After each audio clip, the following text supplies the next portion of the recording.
I have a girlfriend whose sister this story is about. The sister, Marnie, is a very weird woman. We have a club activity with around 5 people, and we meet at each other's houses. Marnie invited us to her place as she wanted to host. We had our bi-weekly meeting, and after we were just talking and stuff, and somehow the talk about her son came up. She told us that she makes her nearly adult son pay rent and pay for his share of food because he has a job now. Apparently, it was her new husband's idea to discipline the boy. I chimed in and told her that was in fact illegal. You have to legally provide shelter and nutrition for your kids till they're 18. We fought and she called me a witch because I have no business telling her how to be a good parent. I told her that I wasn't telling her how to be a good parent, but how to do the bare minimum. My girlfriend brought us apart and we left shortly after.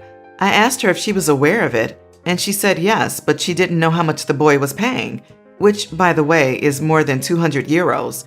He has a minimum wage job for students, so it is somewhere between 400 and max 500 bucks a month. The 200 are only for rent. Food is more to it. I don't know how much more, but about 100 to 150 more. Girlfriend then said that she didn't agree with it either, because the boy is a good kid, but that it was not her place to parent her nephew. I just got so mad. I also have a daughter from a previous relationship, and I could never imagine making things so hostile in my house. Sure, show her responsibility by making her do chores and pay for some things like leisure stuff, like half of a phone she wants. If she wants to go on a trip, I will pay for the accommodation, but the spending money she had to put in. That kind of stuff. But rent and food? That's so messed up. I got mad at my girlfriend for her not doing anything and went home. I have not talked to her, but I'm considering involving child services. Am I the idiot here? They show heavy favoritism toward his step-siblings. The oldest step-sibling is going to be the same age as son next month and does not pay for anything. Marnie has threatened to evict her son if he fails to pay. You are not the idiot. The child does not need to pay rent and food as discipline. Discipline is for when a child causes problems. For all children, his kids, not to be disciplined the same way, is playing pure favoritism for his children and shows he is awful toward his stepson, and his mother is an idiot for allowing that to happen. You are not wrong. I would definitely get CPS involved and let them know the extent she is holding him financially responsible for his housing and food. The threats of eviction are just flat-out mistreatment. I had a parent like this. Let me know every single time she was mad how much child support she got, that she didn't need it, and I could get out. You are the idiot. I don't agree with what they are doing, but getting the police or child police involved doesn't seem necessary. You should talk to their kid and convince him to refuse to pay rent. Sounds like they want their kid to learn about the real world, and in the real world, he will need to stand up for himself.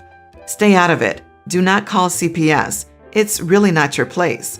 The kid is not in danger, so back off. Services are for when a kid needs protecting.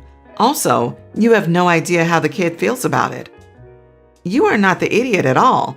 My parents did this to me. I ended up moving out ASAP, getting my own place and my own job. I figured, why not? I was already paying rent and bills. They wanted me to grow up so badly, right? Well, it put a toll on the relationship between me and my parents for nearly a decade. They didn't understand why I eventually just got mad and left one day. I didn't understand why they couldn't see that they pushed me to do it while forcing adulthood on me, while treating me as a child. I would never. I'm with you. Teach them responsibility. You are not the idiot. I agree that a kid shouldn't pay for food or shelter, and that it might be illegal depending on where you are.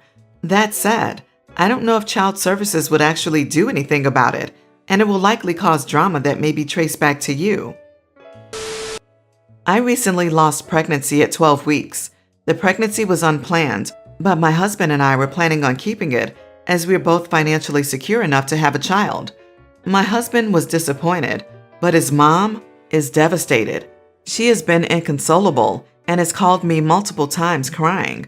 The issue is that I'm not upset about it at all. I really didn't have enough time to get attached to the idea of being pregnant, as I only knew for sure about 3 weeks before I lost it. I've listened to her whenever she needs, but she can't understand why I'm not as upset as her. The last straw came when my husband casually brought up a Zoom call mother-in-law was organizing for the baby's memorial. We're still in lockdown, so in person is out of the question, thank God. She wants to invite a lot of their large, close-knit family. Hubby assumed that she'd talk to me about it and phoned her to tell her she needed to take a step back. She blew up at him and called me cold and unfeeling and asked, what mother wouldn't mourn the loss of their child? In my eyes, I'm not a mother and I don't have a child. I lost a blob of cells that didn't even have eyeballs yet. To me, it's the equivalent of crying over my period every month. I understand not everyone feels like this, and I want to be sympathetic, but a memorial is way beyond my comfort zone. I've refused to let it go ahead, and she's been radio silent since. Husband is beyond stressed already from dealing with her, and I think her grieving needs need to take a back seat for a while. Am I the idiot? Edit. Mother-in-law had fertility issues. Husband is her only child, and she dealt with a lot of early and late-term loss. You are not the idiot. I get that she wanted to be a grandma, but holy smokes, she's imposing something on you that you don't want. You had not bonded to the baby at all. Hosting a memorial against your will is downright creepy. It's good your husband is backing you up. Yep, she needs to take a step back. You are not wrong, and your mother-in-law is weird. At 12 weeks, a lot of couples haven't even told family about the pregnancy yet, as endings are so common in the first trimester. Plenty of women lose it without ever knowing they were pregnant. Having a memorial service for a 12-week pregnancy is not a thing. I'm sorry you and your husband are having to deal with this. Glad you're doing okay. When and if you get pregnant again, you might want to keep the information to yourselves until 16 weeks or so. You are not the idiot. This is your pregnancy loss, not hers. She can grieve and talk about it with her friends and family if she needs to, but she cannot dictate your emotional response to this event, nor can she have any expectation whatsoever that you should participate in her grieving process. Sorry you are dealing with this. You are not wrong. She's out of line. OP, I say this gently. You have a slight husband problem too. He really needs to take the lead at healthy boundary setting with his mom. I am grateful he called her to tell her to step back. I think this is a good time for you to talk privately with him on your mutual boundaries with her. This is a good time for you and him to really look at the roles of her. At a minimum, she is now completely on the outside of any information until you are ready to share. So my nearly adult girl, mom, is autistic. She does a lot of little things that annoy me, even though I know she can't help it. Like she'll come into my room and scream at me if not everything's organized. And by organized, she means every book on my bookshelf must be in color-coded order, and every single piece of clothing needs to be exactly in its place in my dresser, and I can't move anything or redecorate my room because it freaks her out, so it's been the same since I was little. Also, she will kind of say mean things to me like, "You've been gaining a lot of weight recently," which I know isn't meant to make me feel bad, but it still does. Also, she'll come into my room while I'm on a Zoom class and start telling me everything she's thinking about while I'm trying to focus. If I ever was to tell her the things that she does that annoy me, she'd call me an ableist and say I was forcing her to mask in her own home, and she thought she raised me better than that, so I usually don't bother trying. I try to talk to my dad about it sometimes, but he always uses himself as an excuse, and he says that he loves her, so he's able to look past all the little things that she does that may seem weird. But like he chose to be with her, but I just happened to be born into this family. Yesterday, I was in the middle of a really important test on Zoom, and she came in and started telling me about headphones and how she likes them or something. I was just nodding and saying, uh-huh, and she was like, "Are you even listening to me?" I told her I was in the middle of a test, and she said that I know she needs to talk about these things, so I need to listen. I was trying to listen and do my test at the same time, but it was hard, and I ended up getting 10 points off for turning it in late, so now I have a 75 rather than an 85. Later yesterday, I was talking to my friend on FaceTime. In middle school, me and this friend didn't like each other, but we became friends again last year. But my mom came into my room and asked who I was talking to, and I told her my friend's name, and she said loudly, I thought you hated her. I got really annoyed and tried to explain to my friend that I said that 3 years ago. Luckily, my friend understood, but I'm still really annoyed at my mom for saying that. She keeps saying it doesn't matter because my friend wasn't mad, and I shouldn't be mad at her because I know it's hard for her to forget things because of her autism. She's saying I should apologize to her for getting mad at her over something she can't control. My dad says I'm being ableist, but I'm not saying autistic people shouldn't have kids or anything. I'm just saying that you should make sure you're able to have kids before you do, because I feel like my mom often forgets that I'm the child in this relationship. My parents still think I'm the idiot, and I haven't spoken to them all morning. Am I wrong here? You are not wrong. Being autistic doesn't excuse the things your mom is doing. It may explain some of them, but they aren't excuses.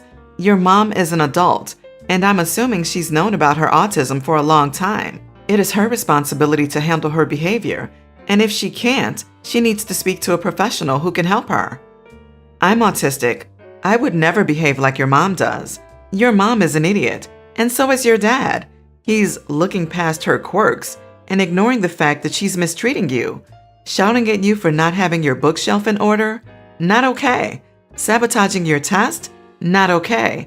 I'm actually kind of concerned because she does not behave like a functioning adult should. Do you have a school counselor you can talk to about this? Her diagnosis is 100% irrelevant. She's screaming at you for invalid reasons. She's sabotaging your schoolwork and potentially your health and your future. If she wants to be a good mom, she'll take the help she needs to be that. You are not the idiot. You're not ableist. She's an idiot. She knows that she can get away with it because your father enables her. Also, you're not telling her to put on a mask. You're asking her not to treat you like crap. If she keeps this up, she can blame herself when you go no contact. Some background. I am a 29-year-old man. My wife is 24. Every couple of weeks, we gather up with some friends on a Skype call to chat and have some drinks. Occasionally, we'll play a game that has somewhat morphed over the years, which basically comes down to us thinking up the most outrageous questions and having to drink if we can't answer them. Everybody puts questions in a pot, and everybody answers or drinks. In total, we've played this game with 6 people this week. The other relevant people I'll call Chuck and Mary. After about an hour of drinking and talking, my question got selected at random. The question was, if you could sleep with someone other than your husband or wife, who would you pick? Chuck immediately looked at Mary and clearly got pretty upset. The thing is, Mary had had an affair late last year, and they were working through it. I didn't exactly forget about this when I made the question, but the questions that we put into the hat are always no holds barred.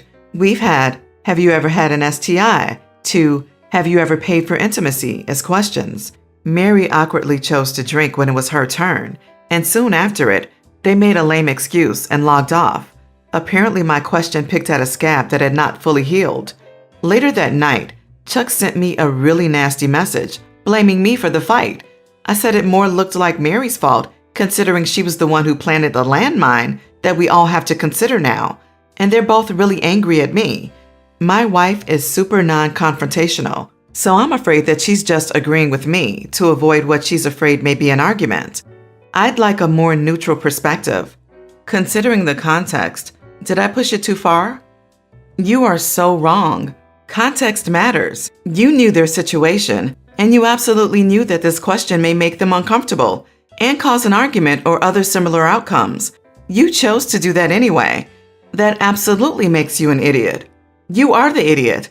I didn't exactly forget about this when I made the question. Seems like you planted this on purpose and then doubled down. Look, Mary's in the wrong for cheating. But if they're trying to work through it, why pour salt into their wounds? You are all idiots here.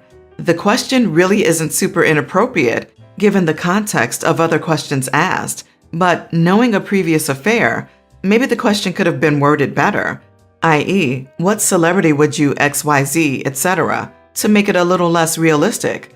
But they are absolutely projecting onto you. She cheated. How is that a you problem? They could have handled it a lot better than it sounds like they did. You are not the idiot. That is such a standard question for this type of game. She could have just said her favorite celebrity and moved on. Since the game has these questions, and Chuck and Mary willingly continued to participate even after her affair, I don't think the onus is on you to censor yourself. Rather than just declining future invites, Chuck chose to blame you for being upset, when really his pain is the result of his wife's affair. I had yesterday and today off of work and decided to clear out my wardrobe. Ended up with a big bag of jumpers, shirts, and a few pair of jeans. I called the charity shop yesterday and asked if they were accepting donations and spoke to a lovely lady who said her manager would be in today, and I could bring them in the afternoon. So I headed there around 2 p.m. and walked in the door and said that I had a donation. The lady looked at me and said, "Washed items only. No hello or anything." I replied saying they were all washed, and she responded with, "Makes a change. Men don't normally know how to work a washing machine." I kind of stood in shock and asked if she could take a look. She opened the bag. I had folded them, but I don't have a car, so I had to carry the bag into town, so a few had unraveled. Looked at me and said, "I guess folding them was a step too far, huh?"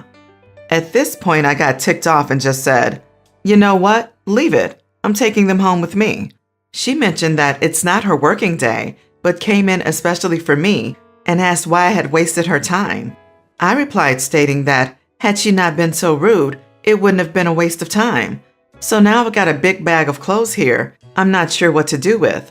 I'm not sure whether to take them in anyway and swallow my pride, as the charity is one that I value greatly. Alternatively, I can see if there is another one who can pick them up. That's the only one in walking distance. Really ticked me off. You are not the idiot here. I would have just turned around right there. What, does she think every single man out there just drags their laundry to a capable woman every week? If she can't afford kindness, her business won't run for long. You are not wrong. Sure, there are plenty of men that don't know how to do laundry, as there are plenty of women that don't either. Someone bringing in a donation doesn't need to be insulted or subjected to someone else's outdated stereotypes. Also, she was already scheduled. She didn't make a special trip to go to work for you. You are not the idiot. Their business model is taking donations and then selling them. You are giving them free stuff. If they want to make money, they need to be nice to the supplier, you. It sounds like she was peeved she had to come in on her day off. But how does that make sense? The woman on the phone said the manager would be in tomorrow. The receptionist should know when her manager is supposed to come in. Classic case of projection. The golden rule is, be nice to others and they will be nice to you. This lady was nasty. Why would you give her free merchandise to sell?